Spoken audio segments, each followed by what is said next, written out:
दोस्तों, महारथी कर्ण महाभारत युद्ध के ऐसे योद्धा थे जिन्हें अपने जीवन काल में बार बार अपमानित होना पड़ा। जन्म लेते ही उन्हें जन्म देने वाली माता ने त्याग दिया। महारथी कर्ण महाभारत युद्ध के ऐसे योद्धा थे जिन्हें अपने जीवन काल में बार बार अपमानित होना पड़ा। शिक्षा लेने जब वो गुरु द्रोण के पास गए तो उन्होंने उन्हें सूत पुत्र खोने के कारण शिक्षा देने से मना कर दिया।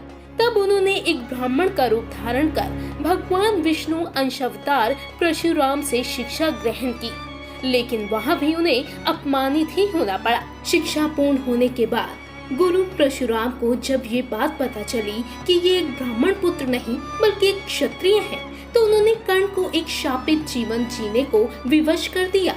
लेकिन दोस्तों, क्या आप जानते हैं कि दानवीर कर्ण के पास ऐसे दिव्य अस्त्र थे जो किसी परमाणु से भी ज्यादा खतरनाक थे। उन्हीं में से एक दिव्य अस्त्र था महासेन अश्वसेन नाग। महाभारत युद्ध के 17वें दिन अर्जुन और कर्ण के बीच युद्ध चल रहा था।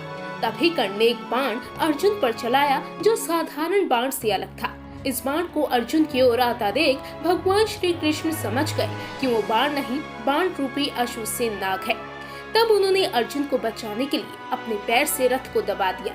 भगवान श्री कृष्ण के ऐसा करने से रथ के पहिए जमीन में धंस गए, साथ ही रथ के घोड़े भी झुक गए। तब वो बाण रूपी अश्वसेन अर्जुन की जगह अर्जुन के मुकुट पर जा लगा। अगर भगवान श्री कृष्ण ऐसा नहीं करते तो अवश्य वो अस्त्र अर्जुन का वध कर देता।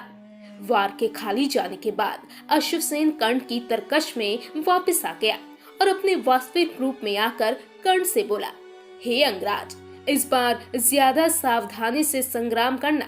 इस बार अर्जुन का वध होना ही चाहिए। मेरा विष उसे जीने ना देगा। जब कर्ण ने उससे पूछा, आप कौन हैं और अर्जुन को क्यों मारना चाहते हैं, तब अश्वसेन ने कहा, मैं नागराज तक्षक का पुत्र अश्वसेन हूँ।